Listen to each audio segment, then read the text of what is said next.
Hey writers, it's writer notebook time. I want you to start generating ideas this week. Cynthia says, and this is a quote, I think the best writing is that which is personal and mostly revealing. Because we all, I think, long for the same things, and we are afraid of mostly the same things, and we all want someone to write about it so that we don't feel too crazy or too alone. So in my notebook, I have made a list of some special times in my life, and then I put why they're important. So my first one is swimming with the manatees. Um, in seventh grade, our teacher had us write reports about endangered animals. And I was the kind of writer that I couldn't think of what I wanted to write about. And so she suggested, how about this animal? I was like, no, how about this animal? And I was like, ooh, manatees. I've never heard of those. And so ever since that experience, I've always loved manatees. I read about them, and one spring we got a chance to go on a girls trip, and we that was one of our things that we did. We went to Florida, and we went on a snorkeling trip down the river to swim with the manatees, and we got to see them in real life.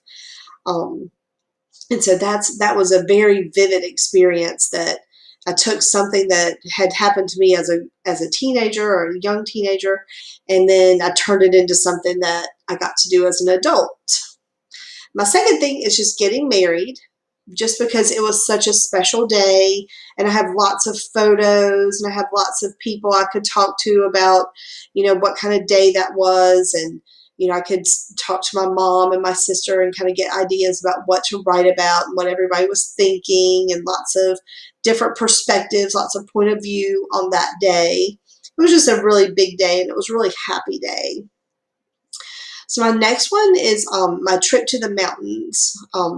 Not this fall, but last fall, my husband and my boys and my stepson, we all went to the North Carolina mountains, and we did all the little touristy things like Tweetsie Railroad. And so I remember as a child doing that with with my mother and my grandmother and grandfather and my sister. And so it was fun to like experience that as the mom, so there could be some good contrast about the trip to the mountains when I was young and the trip to the mountains when I was a grown up, kind of like the night in the country, two different ways. The next one is kind of a sad memory. When I was in second grade, my dad died unexpectedly. And so I know that Cynthia Rylant wrote the book Missing May, and that this book is about death. And her quote that we read at the beginning of this part of the lesson talked about getting through something that that we want to have others feel our experience, so that when or if they have that experience, that they have a connection to somebody else. Kind of like in Wonder, where Augie was going through all this tough time of being the new kid at school and dealing with his face, but that there's hope. There is going to be some hope, and there is going to be some happiness, even when we're dealing with things that are hard and things that are tough. So sometimes writers have to write about things that are hard and things that are not so happy. And so if I wrote about that one, if I chose that one, it might help somebody get through that experience in their life.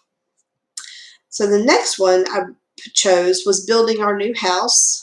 I could write about um, just the expectation and the happiness and the surprise. This was kind of like the trip to the mountains too for me, because it's something that my family did when I was little, and then it was something I got to do as a mom, as a grown up.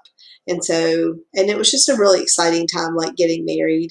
It's just one of those things that'll stand out in my memory as being something super cool that we got to do or got to experience. And then the last one I picked was trips to the beach, just because there are so many strong sensory details I could put in a story like that. I kind of I could pull from lots of different memories, because I've done that. I've done the trip to the beach like so many times, and so there's so many different memories that I could pull from. Like I could pull from beach trips when I was little, beach trips on beaches that are not in America, because I've been to beaches in Europe and I've been to beaches in New Zealand. And so like all the beaches around the world that I've been to.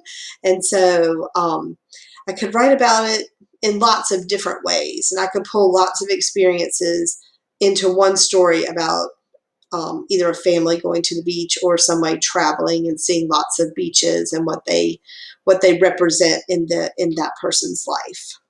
So as you write in your notebooks today, I want you to think about moments from your past. I want you to add to your list some important times and write a little bit about why they're important. And then we're going to take these lists and the rest of the lists that we create, and then we'll pick one thing at the end of generating. So we'll pick one thing at the end of next week that we're going to choose to publish. And as you're thinking about this, think about this way you might want to publish this book. Cynthia wrote poems. Cynthia has written fiction. Cynthia has written all kinds of like picture books and chapter books. How are you thinking your story might end up being published? Like, think about that in your head. Like, what do you visualize this story looking like when we're all done? All right. Can't wait to see your notebooks. You can either do it if you're at home doing this remotely today. If you want to attach a photo to your assignment, you can do that. If you want to bring the notebook for your next face-to-face class, you can do that too. And if you are all remote, you definitely need to attach a photo so I can see what you wrote about today. Bye.